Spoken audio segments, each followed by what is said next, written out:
In Chattanooga, Tennessee today, two military facilities attacked. They were recruiting and training centers, and terrible set of shootings there. One shooter who is now dead, but he killed 4 Marines and wounded 3 others, including a police officer.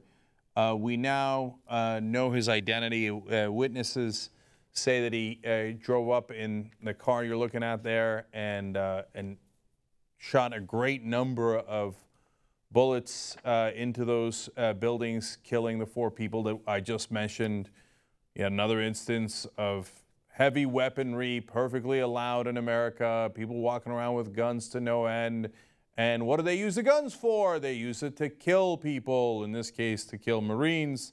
But of course, nobody's focused on the common denominator in all of these stories where there are mass shootings, which is guns. No, instead, of course, the attention is immediately turned on the issue of domestic terrorism here because as local reporters tweeted out immediately, they've confirmed the name of the shooter. It is Mohammad Youssuf Abdulazeez. Here's a picture of him. Now he is dead. He's 24 years old. There's already reports out, and on the first day, in the first 24 hours, there'll be a lot of misinformation, right? But I've got to tell you, to the best of our abilities, what we have now. And oftentimes these things change, okay? But there are organizations reporting that there's an ISIS-related account. It's jihadwatch.org, so take it with a grain of salt, you know, and we'll see if this plays out as it appears today. The reason that this is relevant is because is he connected to anything else? And that account said, oh, American dogs, soon you will see the wonders, and had hashtag Chattanooga right around at the same time of the shootings. So now, immediately this has been called domestic terrorism. Is it? I would argue that it is. The only reason to pause it all is he did fire at the military. Now, wasn't like the military was in the middle of a war. It's not like they were in a battleground. It's not like they were even ready. It's not. So I'm sure that this idiot, this deeply immoral person, thought that he was some sort of martyr and a tough guy. And we don't know his mindset. We don't know exactly why he did it. But yeah, I'm going to do a little bit of speculation here. He probably thought that American foreign policy was headed in the wrong direction. But he chose, honestly, in a lot of ways, a coward's path. Instead of fighting in a legitimate way, in a way that this country actually offers you. He's apparently from Kuwait, and he was a naturalized citizen. So you're a U.S. citizen. You can vote. You can bring people together and say, hey, you know what? I'd like to change foreign policy. Is it easy? Of course it's not easy. Yeah. If it was easy, we'd have done it already, right? Because there's a lot of people who don't agree with American foreign policy. They might not agree with your sorry ass, right? I don't know what crazy thoughts were going through this guy's head. But even if you thought, oh, it's vicious, it's horrible, it's this, it's that, you can change it from within. It is a democracy. It's not a dictatorship. Now, I know there are tremendous problems with that democracy, but you still have the ability as a citizen to fight back in legitimate ways. When you do this, what's going to happen? So let's walk through the consequences of this action. First of all, he's dead, right? The guy who thought it was a genius move to do this, right? And he probably thought he was so brave. So then let's go to that. Point number 2. Really, how brave is it? You shot at them while they weren't looking. If you want to be so tough and so brave, why don't you knock on the door of the Marines and say, oh, well, I'd like to get in a shootout with you. Go ahead, arm up, and then we'll have a fair fight. You're not going to do that, are you? Of course not, right? Now, look, there'll be excuses made a lot of times in other parts of the world. Well, look, the Americans have jet fighters. We don't. We only have this, so this is the only thing that we used. But in this case, I mean, you have a gun. They have guns. You could have had a fair fight, but you didn't choose that path. Instead, you sat outside and you shot them while they weren't looking, okay? So where's the tough guy? You know, where's the, I'm sure in his mind he thought he was going to be a hero. Like a lot of these shooters, yes, they're crazy, and yes, they're sometimes driven by politics. You know, we're making a lot of assumptions here based on his identity. Let's keep it real. That's what's happening. In the case of Dylann Roof, it was assumptions that turned out to be warranted on the fact that he wore a jacket that had racist flags on it. I don't mean the Confederate flag. It had the former South African and Rhodesian flags.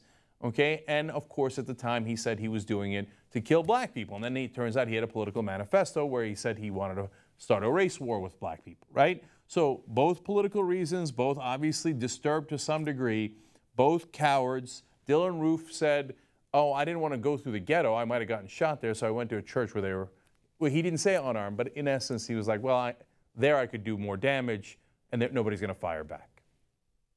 Coward to the core, right? So same thing with this guy. He thinks he's a tough guy by shooting at the military. Yeah, how about you let him know first? Of course he's not going to do that. Anyway, point 3. You know, I'm sure in their own minds, whoever people going out to do these shootings, they have like these fantasies and these movies running through their heads and how, again, they're the heroes in their own maniacal movies. I don't know the family situation of the guys killed, but oftentimes they'll have families and somebody's going to go to their house today and tell them their dad's never coming home. Oh, you're real fucking tough to do that, right? So those kids are going to be devastated for the rest of their lives. Their families, they got parents, they're going to be devastated for the rest of their lives because you thought you were a tough guy, you thought you had a cause, you thought, oh, my political cause is more important. And I don't have to do ideological battle. I don't have to do a battle of ideas. I'm just going to grab a gun and I'm going to shoot people, right? Well, it isn't tough. It's deeply, deeply immoral. It's sickening. It's wrong, okay? Now, looking back at the two comparisons, and I think they are fair comparisons, why wasn't Dylann Roof domestic terrorism? I don't get it. Okay, so this is immediately declared domestic terrorism. So you know why. This guy's Muslim, right? So immediately it's called terrorism. But Dylann Roof had a political manifesto. He targeted civilians and he did it for a political reason. It's a definition of terrorism. Under no circumstances should anybody be confused as to this Mohammad Youssef Abdulazeez piece of crap, okay? So he did terrible damage. He's a terrible guy. You should be outraged and you should be mad at him, okay? He's dead, but you're mad at the idea that he thought that this was some sort of worthy act, and it's despicable. And I know that you think that the Dylann Roof thing is despicable, but why isn't it terrorism? Why can't we treat people the same? Why not? No, but well, he was crazy. You think this motherfucker wasn't crazy? He grabbed a gun and shot innocent people to death. Of course he's crazy. I mean, how is it that if it's a white guy, he's just crazy, and even though he wrote a political manifesto, it's not political, it's not terrorism, even though he shot civilians. This guy shoots military people when they're not looking, and then he does it presumably, and I know it's the first day, and I know I'm making the assumption of assuming and presuming things based on his name and his identity. I know that. But very likely, he did it for political reasons. Terrorism. No. We just can't get it through people's head. They refuse to call it what it is. And it's super ironic because then they'll get mad at President Obama. Why don't you call things terrorism? Why don't you call it? And then when you say, okay, you're right, this is that, and so is the other thing. So is Dylann Roof. So is a lot of these other shootings. The right-wing shootings, shooting up Jewish museums, Jewish community centers, clearly right-wing guys with political causes. No. They're just lone wolf, crazy guys, not connected to anything and not terrorists. Just for Christ's sake, let's be fair. Anyway, this kind of guy has done great damage. One final thing on this. Again, in his own mind, this idiot who probably thought he was, going to go out in a blaze of glory and probably thought that he was like, oh, doing it for the Muslim cause. Okay, now, what do you think is going to be the consequence of this shooting? A lot of Americans are going to suspect Muslims even more. And unfortunately, it will probably cause a good deal of discrimination. Now, nobody ever says Dylann Roof was white. I suspect all white people in the country. They will definitely, some percentage will definitely say Mohammad Youssef Abdulazeez, I knew it, it's all Muslims.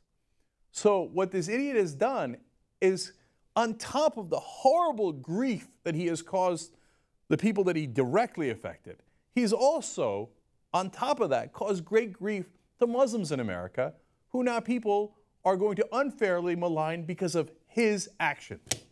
And next time they see a guy that looks like this, they're going to be like, oh yeah, remember that guy, the Tennessee shooter? Remember this guy? Remember that guy? We got to watch out for the Muslims. What did you think you were going to do? What a stupid, stupid person to do this, cause so much damage and grief for what? Because he didn't have the courage to fight for ideas. Instead, he had to pick up a gun. Unfortunately, in some ways, that is an American story.